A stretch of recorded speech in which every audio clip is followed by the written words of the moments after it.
தொடர்ந்து நம்ம ஈரானுடைய நிலவரங்களை பார்த்துட்டு இருக்கோம். இன்னைக்கு வந்திருக்கக்கூடிய சில முக்கியமான தகவலை ஒரு தொகுப்பா பார்க்கலாம். அதுலயும் ஈரான்ல இருந்து பாத்தீங்கன்னா இன்னைக்கு கடைசி நாளாக சமாதானத்துக்காக கூப்பிட்டு இருக்காங்க அமெரிக்காவும் ஈரானும் ஓமான்ல வச்சு இப்ப சமாதானம் பேசுறாங்க. பேச வர்றதுக்கு முன்னாடி இருந்தே பாத்தீங்கன்னா 3 பக்கம் இருந்துமே ஒரு அச்சுறுத்தல் வந்து கொண்டே இருக்குது. ஒரு பக்கம் அமெரிக்கா என்ன சொல்லிட்டாங்கன்னா, இந்த பேச்சுவார்த்தைக்கு மட்டும் ஈரான் அடிப்படையில எல்லாம் நாங்க போர ஆரம்பிச்சிருவோம் அப்படின்னு சொல்லிட்டுதான் என்ன பண்ணிருக்காங்க, யுஎஸ் ஜெரால்டு கப்பலை கொண்டு வந்து நிறுத்தி வச்சுட்டு பேச்சுவார்த்தைக்கு வந்திருக்காங்க. இன்னொரு பக்கம் நெத்தனியாக என்ன சொல்லிட்டு இருக்காருன்னா, இந்த தடவை கண்டிப்பா சமாதானம் வந்துதான் தீரணும். அதுலயும் சமாதானம்னா வெறும் அணு ஆயுதத்தை பத்தி மட்டும் பேசக்கூடாது. அமெரிக்காவே அடிக்காட்டினாலும் நாங்க இஸ்ரேல் என்ன பண்ண போறோம்னா ஈரானை தாக்க ஆரம்பிச்சிரும். அதனால இந்த தடவை பேச்சுவார்த்தையில நீங்க பேலிஸ்டிக் பத்தியும் அதே மாதிரி ஹைப்பர்சோனிக் பத்தியும் பேசி யுரேனியம் இருக்கிறது எல்லாத்தையும் கையில வாங்கிருங்க. அதுக்கப்புறம் அணு ஆயுதமும் உருவாக்க மாட்டோம்னு கையெழுத்துவாங்க. இந்த நாளையும் செஞ்சா மட்டும்தான் நாங்க ஈரான் அடிக்க மாட்டோம்னு சொல்லியிருக்காங்க. இது கனவுல கூட நடக்காதுன்னு தான் சொல்லணும். இந்த நாளையும் ஈரான் ஒத்துக்க மாட்டாங்க. ஒண்ணு அணு ஆயுதத்தை நாங்க உற்பத்தி செய்ய மாட்டோம்னு மட்டும் தான் கையெழுத்து போட்டு தருவாங்களோ தவிர யுரேனியத்தை ஒப்படைக்க மாட்டாங்க. அதுக்கப்புறம் பேலிஸ்டிக்கை பத்தியும் ஹைப்பர்சோனிக்கை பத்தியும் பேசக்கூடாதுன்னு சொல்லியிருக்காங்க. அப்படிங்கும் போதே பார்த்தா நெத்தனியா என்ன சொல்லிட்டு இருக்காங்கன்னா, அமெரிக்காவே சமாதானம் ஆனா கூட இந்த 4 விஷயம் இல்லாம நாங்க சமாதானம் ஆக மாட்டோம். நாங்க என்ன பண்ணுவோம்னா ஈரான் மேல தாக்குவோம். அதுக்கு அமெரிக்கா கோச்சுக்க கூடாதுங்கிறாங்க. அமெரிக்கா எதுக்கு இதுல கோச்சுக்க போறாங்கன்னு தெரியல. இவங்க அப்படி சொல்லிக்கிறாங்க. இப்படி இவங்க 2 பேரும் சொல்லிட்டு இருந்தா, மறுபக்கம் இன்னைக்கு ஈரான் ஒரு முக்கியமான வீடியோ வெளியிட்டு இருக்காங்க. அதுல பார்த்தா ஜோர்டானை தாக்குற மாதிரி, ஜோர்டான்ல இருக்கக்கூடிய அமெரிக்காவுடைய தளத்துலதான் அந்த தாக்குதல் நடக்குது. எதுக்காக அப்படி ஒரு வீடியோ வெளியிட்டு இருக்காங்கன்னா, இந்த தடவை பார்த்தா சவுதி சொல்லிட்டாங்க, நாங்க இந்த தடவை ஈரானோடு நிக்கிறோம்ட்டாங்க. யுஏஇ சொல்லிட்டாங்க, எங்கனால வேற வழி இல்ல, நீங்க எங்களுடைய வான்பரப்பை பயன்படுத்தாதீங்கன்னு சொல்லிட்டு அமெரிக்காவுக்கும் இஸ்ரேலுக்கும் சொல்லிட்டாங்க. ஆனா இந்த ஜோர்டான் மட்டும் என்ன பண்ணிட்டு இருக்காங்கன்னா, அமெரிக்காவுக்கும் வான்பரப்பை கொடுத்துட்டு இருக்காங்க, இஸ்ரேலுக்கும் கொடுத்துட்டு இருக்காங்க. இஸ்ரேலுடைய தளம் அங்க இருக்குன்னு நமக்கு தெரியும்.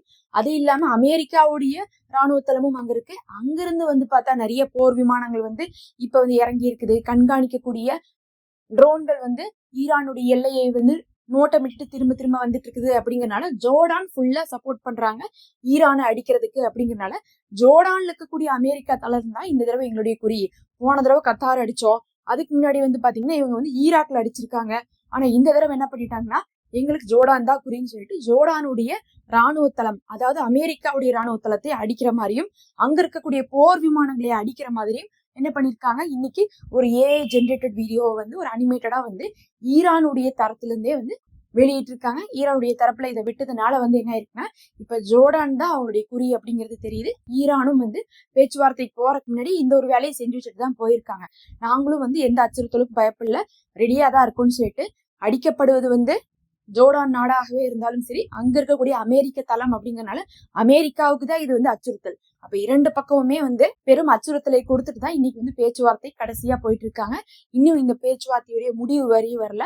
வெளியே வந்ததுக்கு பிறகு எப்படியும் இன்னைக்கு பேசி முடிச்சுட்டு நாளைக்கு பதில் கொடுப்பாங்கன்னு எதிர்பார்க்கப்படுது. அதே சமயத்துல எப்போதும் இந்த வெள்ளிக்கிழமை வந்தா ஒரு பரபரப்பாயிரும். ஏன் வெள்ளிக்கிழமை ஒரு பரபரப்பா சொல்றாங்கன்னா, இந்த பேச்சுவார்த்தை எல்லாம் போச்சுன்னா அந்த வாரம் வெள்ளிக்கிழமை தாக்குதல் நடத்திடுவாங்க. அப்படிதான் பாத்தீங்கன்னா இதுக்கு முன்னாடி பண்ணியிருக்காங்க. அதனால இன்னும் ஒரு 1-2 நாள் தான் பாக்கி இருக்குது. அப்படிங்கறதுனால அது ஒரு சந்தேகத்தையும் எழுப்பி இருக்கு. பார்க்கலாம், பொறுத்திருந்து. பேச்சுவார்த்தை கண்டிப்பா ஃபெயிலியர் தான் ஆகும். எந்த ஒரு வெற்றிக்கான மார்க்கமும் அங்க இல்ல. அதே சமயத்துல ஆய்வாளர்கள் இஸ்ரேலுக்கு இன்னைக்கு எச்சரிச்சிருக்காங்க, நீங்க அமெரிக்காவே சப்போர்ட் பண்ணாட்டினாலும் அடிக்காட்டினாலும் ஈரானை அடிப்போம்னு சொல்றீங்க. ஆனா 12 நாள் போர்ல உண்மையாலுமே இஸ்ரேலும் அதுல தோத்து இருக்குது அப்படிங்கறதை அவங்க இன்னைக்கு சொல்லியிருக்காங்க. எப்படி இருந்தாலும் ஈரானுக்கு இந்த தடவையும் இழப்பு இருக்கும், இழப்பு இருக்காது அப்படிங்கறத சொல்லல. ஆனாலும் இழப்பு இருந்தாலும் சரி, அவங்களும் அவங்களுடைய ஏவுகணைகளை கொண்டு இஸ்ரேலுடைய பல இலக்குகளை அடைந்தாங்க.